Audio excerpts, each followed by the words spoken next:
First of all, let me do a quick introduction of all the panelists, and I'll start here on my right. Florian, since Lucas has introduced. Florian is the founder and CFO of Zooplus. Zooplus was founded in 1999 and is the European market leader in online pet supply, so it's a bit different from some of the fashion companies we have on the panel. Zooplus has 180 employees and is active in 18 European markets, so we'll touch on how you've managed to do that successfully, because it is not easy. And we'll do about US dollars 340 million in sales 2011, so very impressive. And on the right to him, we have Quentin. Quentin is the co-founder and MD of Achica.com, which launched in February 2010. Achica intends to be the UK market leader in home and garden private sales and is on track to achieve about half a million members by the end of this year, so welcome. And on my left, I have Ian. Ian is the CEO of Qype. I think all of us who live in the UK at least have used Qype very often. Qype is the leading local review site, which is boasting about 20 million users per month and has a new member joining every 30 seconds. It's very impressive. We have Oskar to the left of him, which is a guest from Russia. Oskar is the founder of Kupi VIP. He founded that in 2008. And today, Kupi is the market leader in online fashion in Russia. The company has about 850 employees, which is not a lot in Russia, and more than 6 million members. And finally, to his left, we have Felix. Felix is the CEO of StylistPick, which is a recently launched, fast-growing subscription accessories site, who recently won Cheryl Cole as its ambassador. So Felix has been enjoying his business a lot more in the last few months. Great. Lucas, you touched on a lot of points, and I'm going to actually try to dig deeper in some of these trends, which are very interesting. E-commerce, historically, and you talked about this, has been very Google dependent. It's been about just fulfilling intent-based commerce. It's really the demand is there. People type in what they're looking for in Google, and you find a shop. Most of the companies on this stage, and certainly a lot of the innovation we've seen, has been about push. It's about creating demand through either offering people huge discounts and creating impulse purchases, or actually personalizing content for you, which is what StylistPick is trying to do, and having endorsements from celebrities. So really creating demand at every level. How are we going to go forward? What's going to happen in the next few years? And maybe, Florian, I can ask you to answer this question, because my impression is Zooplus is a very successful, can I call it 1.0 site? And so talk to us about how you think this sort of Google-dependent model is going to change over time, and how you're attacking that. I mean, is that switched on? Should be now. Okay. That's exactly our problem, actually, and that's something we've been trying to tackle over the last few years, because ultimately I don't believe in a business model that depends on throwing money at Google. And we actually, over the last 12, 18 months, have reduced our Google spendings by about 50% in percentage terms. Now we're growing by about 40%, so in absolute terms they're kind of relatively stable. But the key is, obviously, I'd rather, as a retailer, I'd rather invest in the consumer proposition than throwing money at Google. Now, in the new customer acquisition, I think there still is no, for us at least, there's no alternative to Google. But the key then is how do you get the retention business, and ours is really, 80% of our sales are retention sales. People need pet food all the time, so they come back to us and kick out Google of that area. Really, it depends from country to country, but the key, I think, ultimately is at least for us as an old style online retailer, is to go back to the old traditional retail concepts. It's great service, it's good price, and that it's word of mouth. I mean, when we look at how new customers come to us, it's about 40% word of mouth by now. That was about 20–25% about 18 months ago. So that's key for us. So I'd rather invest 2 or 3% in price, as long as I don't start a price war. This is obviously something we're aware of, and kick that out of Google. And it seems to be working in the large European markets. In the younger European markets, for example, Finland, which is our most profitable market, is a niche market, but we're really there because there's no offline distribution for our products at all. We still rely on Google because the very little online shopping there is locally depends on Google, and the customer there, comes to us through Google, so we have to work on that. But I think in the large markets, people actually are a bit fed of Google, and they look for other alternatives. So you're really competing with the offline suppliers.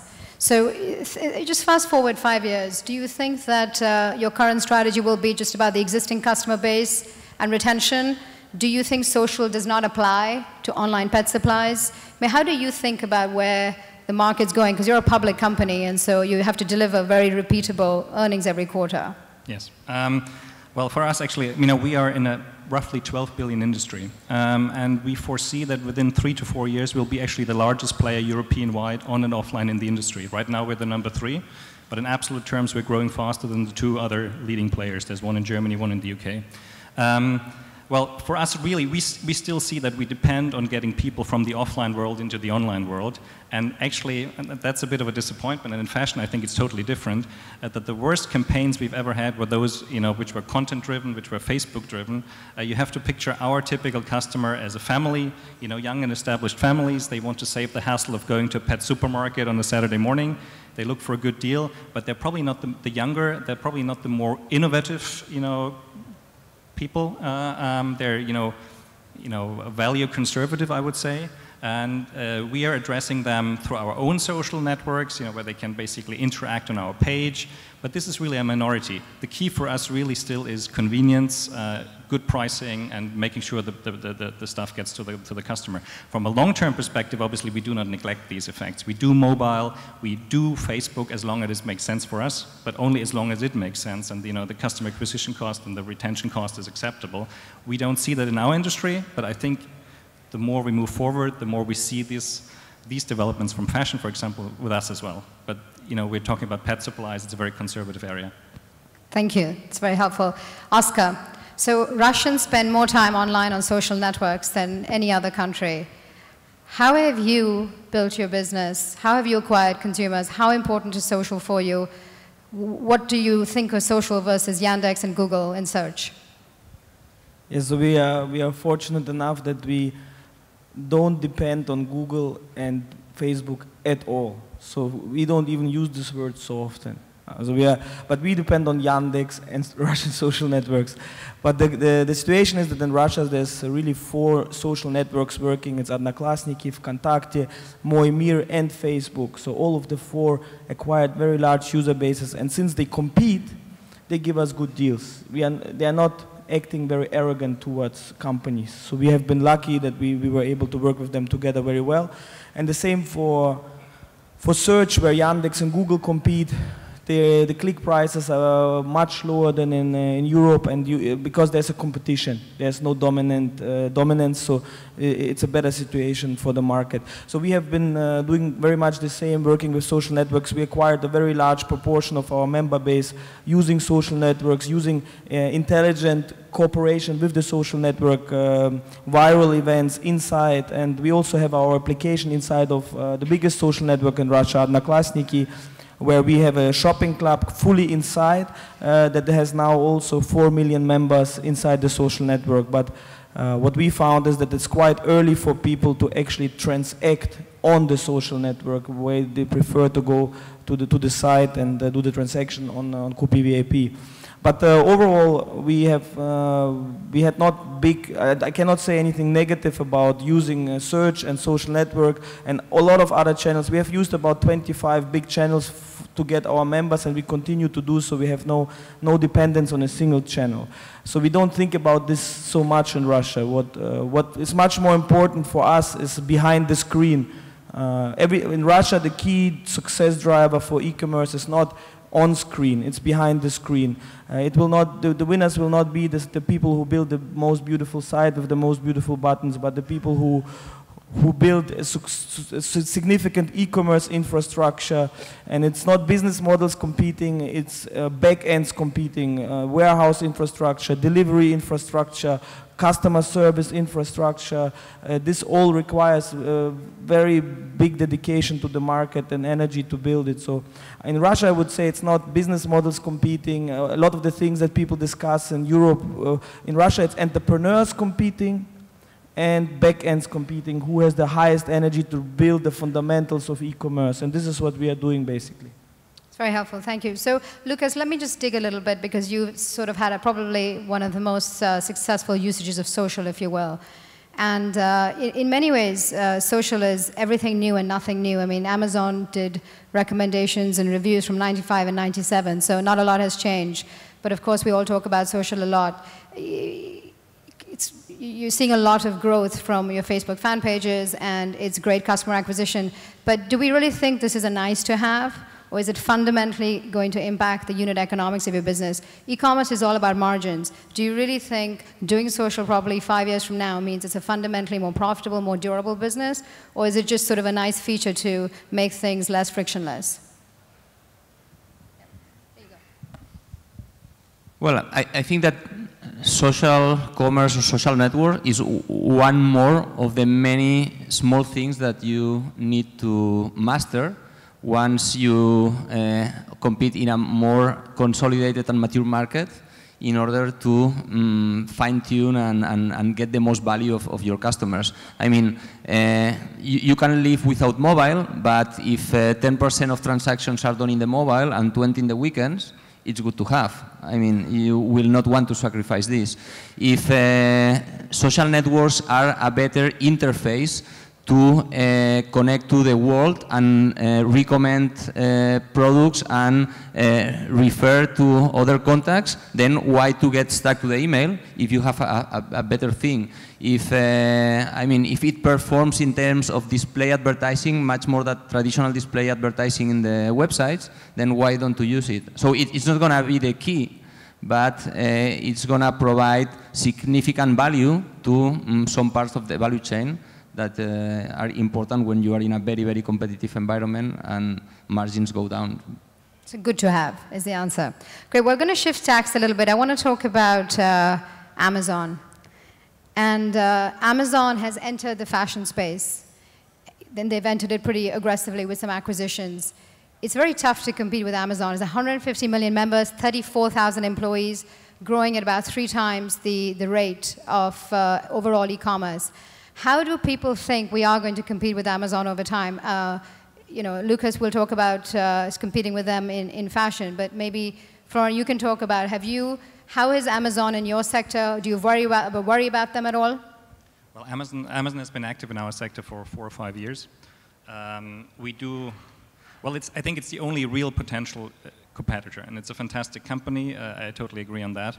But I think there's very little we can do apart from that. We just have to build our own business. We have to be more local than they are. It's going to be years and years until they are in Finland, Scandinavia, Portugal, etc. That's one answer. We have to be better with a bigger selection. I think, you know, in niche categories like ours, you can actually do that. And also, I would actually argue that, you know, outside the media and tech space, at least in Europe, Amazon, to my knowledge, has never been able to get to a number one or number two position within the relevant market. You know, when you look at fashion, and you look at the fashion at Amazon Europe, it's probably number 3 or 4 after an ASOS, etc., and after probably in the range of you guys overall. So yes, they're great, but like there's not a single Walmart in the US. I think there's plenty of space for specialists. So this Amazon debate really always reminds me of, you know, the hamster staring at the snake. But you know, I wouldn't start a media, you know, online business now, or a tech media. But apart from that, I think there's still huge opportunities, and it doesn't cause sleepless nights for me. How about you, Lucas? Does it cause you sleepless nights? Well, you sleep a little bit less. You need an aspirin sometimes because Amazon is commercially very aggressive. I mean, they do 40 billion euros in revenues and they managed to grow 50%, and they are fine with a 5% margin on sales. Or and sometimes less. When you are operating in a category where you expect to have 8–10% of margins and they are happy with their 5%, then you need to think that you will have to do things very, very good. But I'm a believer on the verticals and the specialists. Mm-hmm. Right now the reality is that they are the ones gaining the battles and that the verticals are acquiring them in order to get deeper share on the categories. Quentin, maybe you can talk about verticals. Because you've picked a very vibrant vertical where you have a lot of offline competition but not a lot of online competition. Yeah, just coming back to the Amazon thing, if I can, just briefly. Sure. I mean, you know, with ASOS, which, you know, I co-founded with Nick back in 2000, what we found with Amazon, they were trying to be, they're mainstream, they're everything to everybody. So we had an opportunity there to, through focus and through focused execution, we can, sorry, not closer.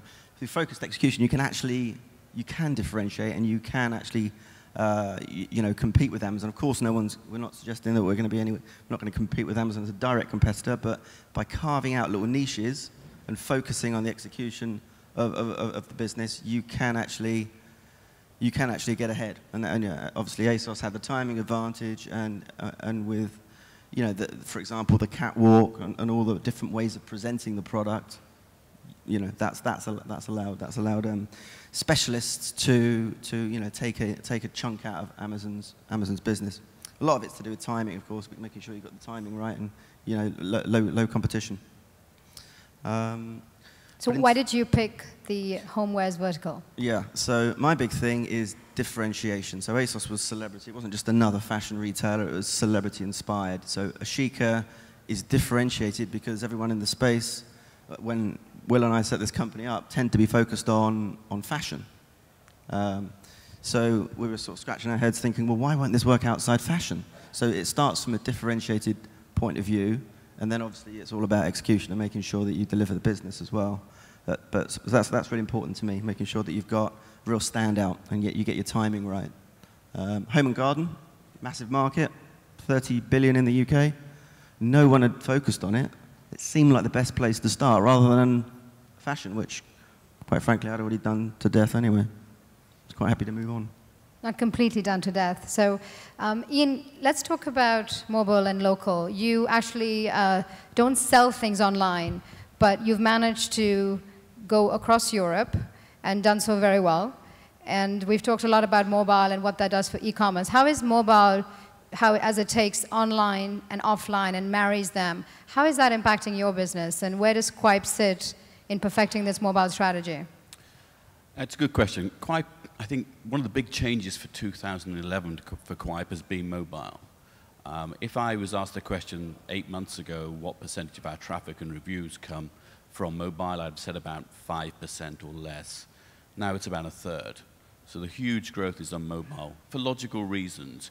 There's an issue about, somebody mentioned earlier on, if you're booking a hotel, you tend to plan it, and therefore 85% of people look at a review before choosing a hotel. If it's shopping or eating and drinking, they're often more immediacy, and therefore there's an issue about, I want a review of somewhere now, I want other people's comments on it now, I want to be able to trust the place I'm going to go to, and I also want to have a relevant suggestion to me. So mobile has been our big growth area, which has two advantages. One, it's very immediate. Two, it encourages people to interact and becomes much more social. Two, it's more about we have a greater brand identity through mobile rather than being reliant upon search. But it really is the case that if you are shopping, eating and drinking, it's immediacy, and that's where we see the majority of our growth coming over the last year, and probably will continue to be so. Thank you. That's very helpful. So, Felix, we've talked about mobile, we've talked about social. You decided to go a different route. You decided to get Cheryl Cole to help you with your business. How is celebrity-inspired commerce working in Europe? Does it work? What does it mean? Yeah, I think to follow up actually on the Amazon question, I would answer that first of all by saying I think fashion is a fundamentally different business model that you know, than the big pull commerce models, and for us specifically because we are, I think, the only company up here where we are actually the brand. Yeah? And when it comes to the power of celebrity, which if you look on, you know, traditional advertising is, you know, a fairly old thing to do. Nobody has really done that online yet, and we talked a lot about social media before. If you look at what has social media really done, and you know, since it emerged the last 3 to 5 years, it has given influencers direct power to, yeah, really take any kind of message very directly to their follower base. Yeah, so especially since the emergence of social media, yeah, someone like Cheryl Cole, who has 4 million Facebook fans or, you know, 1 million Twitter followers, and all of a sudden starts you know, to a shoe collection and support an online fashion brand, we can monetize that very, very directly. Yeah? And I think, yeah, talking about Google and the power of Google, we're not dependent on Google at all. People, of course, you know, generically look for our brand, but other than that, our product is inherently viral, it's PR-driven, and it's social media-driven. And Facebook is also our biggest paid-for traffic driver. And do you think that's going to scale over time? And people talk a lot about Facebook. We've talked about it in terms of social. But in terms of scaling a business, do you think you're going to be able to manage to scale over Facebook?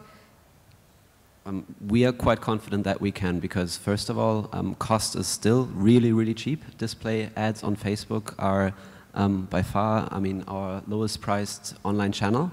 So I think even with competition, more brands entering the market, there's still, because, I mean, if you just look at the traffic stats of Facebook, it has just so much volume that we can tap into. And looking at scalability from a celebrity point of view, I mean, the celebrity market in this country and in most other countries in Europe or worldwide is massive. And I think, again, social media allows any company to really directly monetize that. And that's the revolutionary thing for us. But who in the panel thinks we'll be ending up selling on Facebook over time, as opposed to just bringing people and integrating the open graph very elegantly as others have done?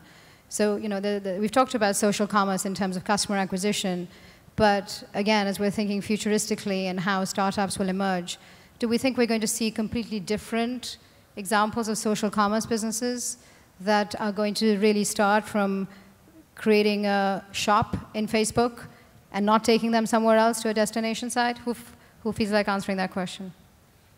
Lucas?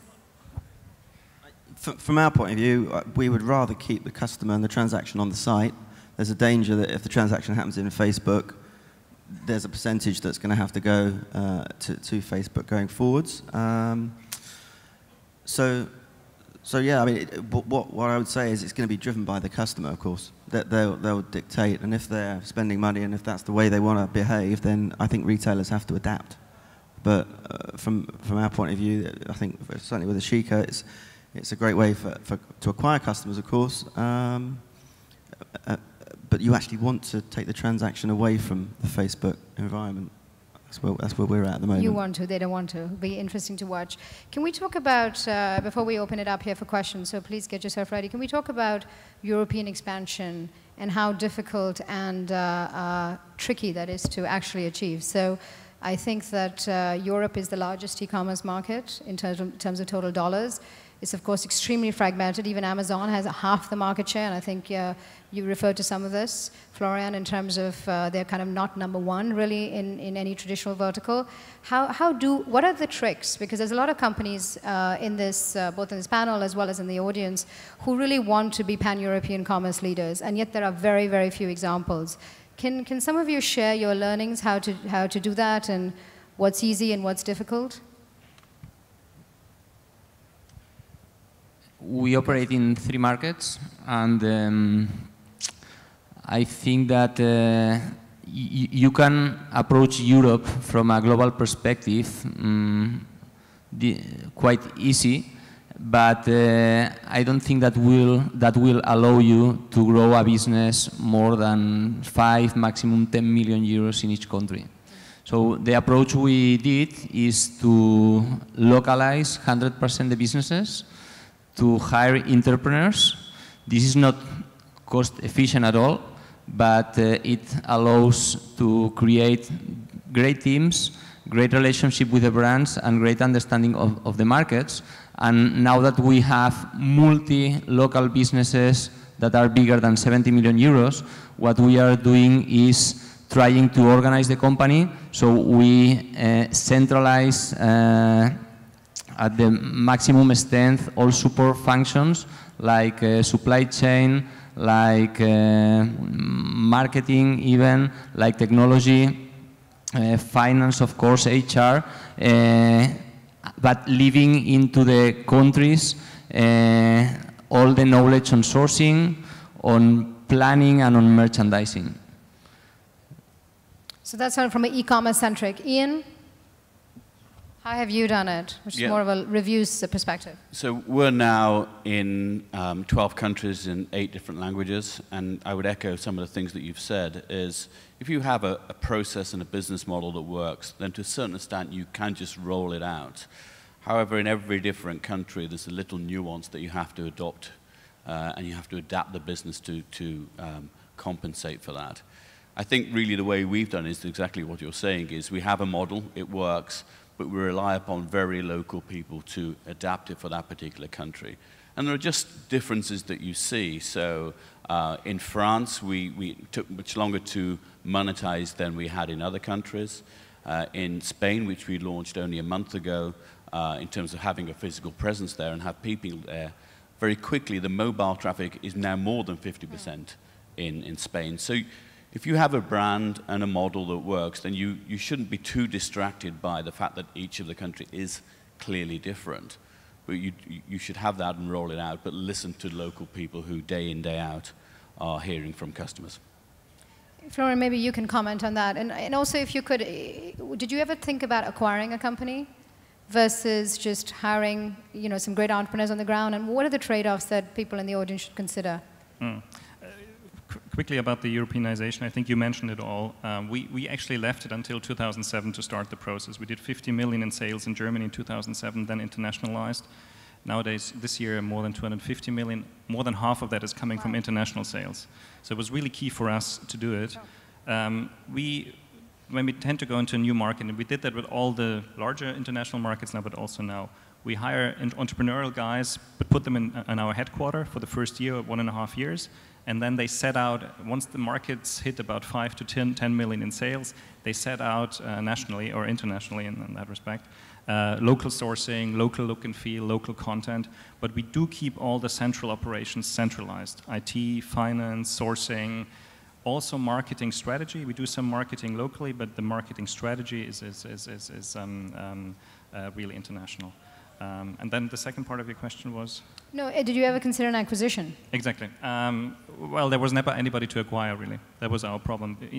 The next largest player, European-wide, in the online space for us does about 9 million in annual sales, and they've been in that level for the last 6 or 7 years. So there simply isn't. What we do think about, actually, is diluting our online proposition a little bit. We do think of maybe acquiring a strategic stake in a private label manufacturer.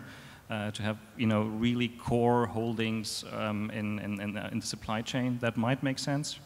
This is something we might look into, but that's really about it. There is simply nothing else we could acquire. So Lucas, you did an acquisition in Germany, and I know you're going to tell me it went great. I'm sure it did go great, but how has that impacted the business? An acquisition, you're a larger business, you're still a startup. How has it been difficult to digest the people, integrate the companies, deal with brands? Well, an acquisition is always hard. I lived that experience as a consultant before, and now it's again the same story. It requires a lot of focus from the management, a lot of time investment, and a lot of personal care and personal contact. And if you are talking of integrating companies where entrepreneurs are still managing them, then also emotions and the difficulty of dealing with an entrepreneur, which is usually a more intuitive, strong personality person, etc., is still more complicated. Thanks for recognizing our pain as venture capitalists. So I'd like to open it up for questions. Any questions from the audience? I see one over there. Hi, my name is Matthew Kranczak. I'm part of the technology team at Blackstone. We've been speaking quite a lot about the competition from, quote-unquote, the top in e-commerce, meaning the competition from the Amazons of the world. And one of the conclusions is that basically if you cannot beat them on their business, you could beat them on a niche, basically.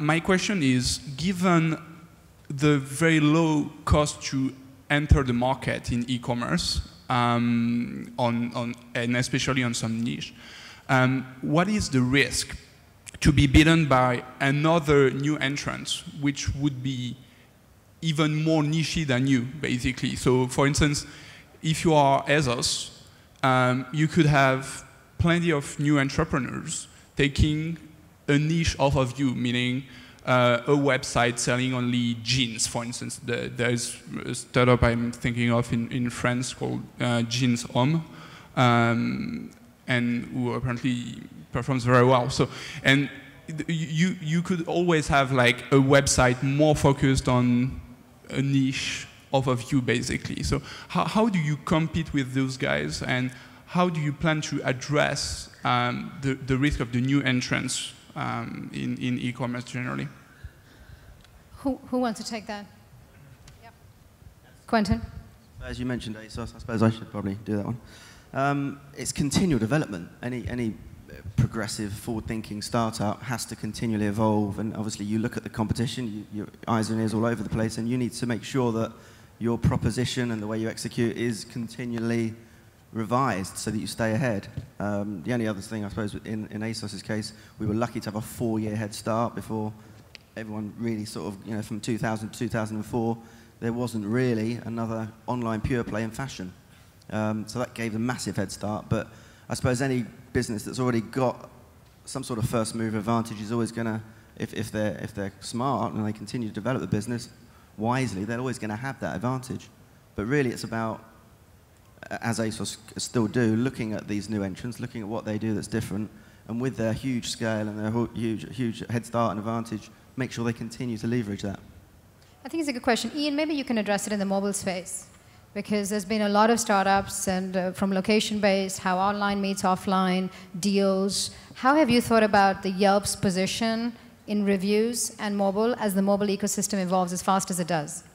I think that the point about mobile is quite a good one, because it will create opportunities for people to go have an online, a mobile presence much more quickly and much more easily. I think it's quite a learning process. So you tend to sort of look at what you're doing on the web and immediately try and adapt it to the mobile and try and use it as more geocentric. But there's a whole usability area, so there's a whole usability issue which you have to work through. And we talked about continuous development. That is partly what you have to constantly address is, this is a good feature, but is the product already too crowded? However, the whole issue about being very, very geocentric, being hyper-local, and the ability to, we talked about push earlier on, the ability to push offers to people based purely on where they are, is something which I think intrinsically will come. There's two areas. There's the relevancy, i.e. I want to get stuff which is relative to my buying behavior, which we talk about things like taste partners, which people who have the same sort of taste as me, because I can see where they've been, what they've bought, and does that pattern fit me? And two is, am I in that same area where I can receive a relatively instant flash offer from a local merchant to my mobile device? And I think this will come, and this is already here. The big issue we find is almost dropping one level down now. So being local is no longer good enough. You need to be hyper-local. Got it. Any other questions? One over there. Hello, my name is Sven Lung. I'm the chairman of Privalia. We're #1 private sales player in the UK with $200 million revenue. I have a question for the panel. So we were talking a lot about Amazon, and we saw in France a major outlet mall operator, Altarea, buying Rue du Commerce to drive traffic from online to offline. So this was quite interesting, and I was wondering if you see this coming in Europe or in the UK. I think, Lucas, maybe you can answer that question. I think it is very interesting that multi-channel retailers are the ones that have typically won historically, and the question is that going to change? And talk about private sales specifically. Well, what I can say here is not based on my experience, but I'm a true believer on the multi-channel approach. And I think that a multi-channel approach where you integrate supply chains and where you can integrate CRM and have one consumer vision for the whole thing can be very powerful. And as I said, we can start to see some experiences on that with Zara, But I mean, if I have a passion for cycling, and if you see what are starting to do the big European online cycling retailers like Chain Reaction or Wiggle, they all have plans to move into physical shops. And when I was asked 1 year ago if Privalia could be offline, I said no, no way. If from the last month I'm starting to change my mind, because I'm having contact with many, many new features that are happening, like virtual avatars, virtual wardrobes, all this augmented reality. So I could imagine a physical shop of the future, which is completely digital, completely integrated with your other digital channels, and where you share all the same information, and you can decide if you buy there, buy from home, from the mobile, they know you are in the shop, you can take it from the shop or ask to deliver at home, or many, many other combinations that you could imagine. That's a true next generation. That's a true next generation shop. I'll have Oskar also answer the question, because Russia is a young market, so many of the rules don't apply.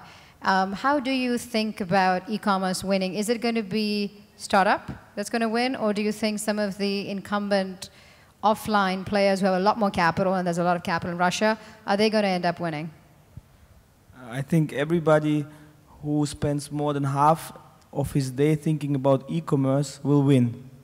No matter if it's offline, online. Why do you only spend half your day? You have, no, you have to, yeah, I spend all my life, day, night, and Just weekend, check. So I think it's, unfortunately in Russia, it's only a few people are really, really focusing and thinking all day about e-commerce. But at the end, they will still wake up. Everybody will have the wake-up moment when it becomes so big that it's impossible to ignore. And at the end, the bigger retailers will move online. But as they lack time, they will have to use service providers to do it faster and to bring the competence. And there will be a similar split: offline retailers, online, and there will be pure online players. There will be shopping clubs. There will be niche shopping clubs. There will be niche shopping clubs with stars. And I think there will be a lot of winners. So my hope is that entrepreneurs will win, and the market will become so big. The Russian e-commerce market in 2015 or 2018 will become $40 to $80 billion. So there better be a lot of winners, and there will be. So I believe, my hope is always that entrepreneurs win. So I think it's exciting. It's an exciting time right now, because so many young entrepreneurs are just starting companies, energetic, and they're winning. The fast ones are beating the slow ones, not the big ones are beating the small ones. So I hope that this trend will continue, and then we will see a lot of interesting things happening. And companies will have to innovate, like Lucas is already doing 4 business models in 4 countries, so it's a lot of complexity. You do a shopping club, you do a full shop with discount, you do Privalia for discount coupons. So we are also inside Kupi VIP, we already have 3 business models where we have shopping club, we offer a service for brands to open shops. It's a full service like GSI doing in the US, and we have our own full-blown e-commerce store, because we see the same trend as Lucas, that people move to convenience and service on top of impulse purchase and discount. So a high level of entrepreneurship is required for entrepreneurs and also for people who work in big companies. And the big companies where they're not able to install an entrepreneurial management, they will be the losers of the next 5 years. That's a pretty strong view, thank you. There was a question here. Good morning. My name is Daniel. I manage the digital portfolio of a Belgium-based family holding investment vehicle. Some of the panelists mentioned how sensitive pricing is, and indeed in the decision-making process, price is everything. Nowadays, price comparison and international shipping makes it possible to break some of the traditional offline barriers of buying cheaper brands that are available worldwide. How does that affect your business models, and in particular, how does that affect the viability of very localized players who might have a very hard time competing with more established global or larger country-based players that can then compete on price and ship from their countries at basically a lower price? So is the question, do you have to be local, given the barriers of delivery, tax, etc., are falling down? Or yes, or can you be viable by being local in those circumstances? Well, maybe, Lucas, you can tell us about Brazil, because that's a vibrant market. We've heard a bit about Russia. Maybe you can answer that question and talk about the Brazilian business, which I guess is the largest business for Privalia. Anyway, how does that relate with the question? The question was around how do you have to be local, or can you have international brands? Will they service the local markets? Well, in Privalia, we always bet for being local. And the reason is that we enter into underpenetrated markets where we wanted to create quickly entry of barriers of entry. Anyway, I think that the fact of the international shipping and price comparison is not so important. The battle is not only on price, it is when you start and when people start to buy something online that they never did. But what we think is that, for example, you take fashion online in most of the countries we operate is 70 to 80% off price. But if you take overall fashion apparel sales, it's the other way around. So we think that once the customers evolve to more based on convenience and price not being a competitive weapon or even not being the reason to buy online, the online fashion retail is going to match or almost match the overall fashion retail. So we expect this 30-70 moving to 70-30. And in order to win there, it's not so important if you are local or global. I think that being big is important because economies of scale is important, but what will win is how well you execute your business, what's the quality of your offer, what's the experience you provide to your customers, etc. ASOS is tremendously successful being a full price retailer because the experience is great, the way they combine the total looks, the mix of brands. Now they have their brand, which is already an international brand, and they know how to create an environment for young fashion lovers with all the editorial content and the recommendations and everything. So it's a whole experience. So it's not so much of being local or international. I think it's about being efficient and about evolving the same pace as your client to provide something which is differential, which in case of full price fashion is not the price. There are many, many other competitive weapons that make ASOS more successful than any other. Great. Did that answer the question?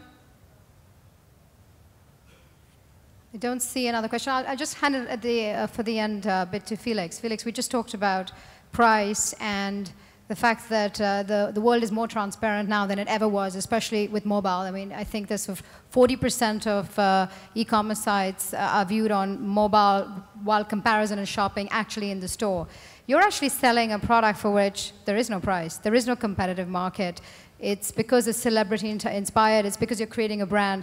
How do you think about pricing that? And how do you think you're going to actually create demand at a price that only you've set? So the way we think primarily about price is that we want to deliver fantastic value for money for the price we're selling at, which is $39.95. And what we are primarily create and what we're also addressing, I mean, we talked about push versus pull models. We create an amazing, fantastic brand experience on the site and in the way our packages are being delivered. So we're really our customers buy because the way our site, our products make them feel. Yeah, we're really targeting impulse-driven buying behavior, and as a fashion company, that's, we're all about aspiration and emotion. And in that sense, starting with price comparison, that's not really how our customers think and how we get them. Yeah, it's about, like you said, engaging content and really understanding what our customer wants being on trend with our fashion, with our products. And I think if you can do that, and if you are able to be perceived as a premium brand and have the right influencers, brand ambassadors to that, price does not become so much of an aspect if you are indeed able to deliver great value for money in your product offline and online.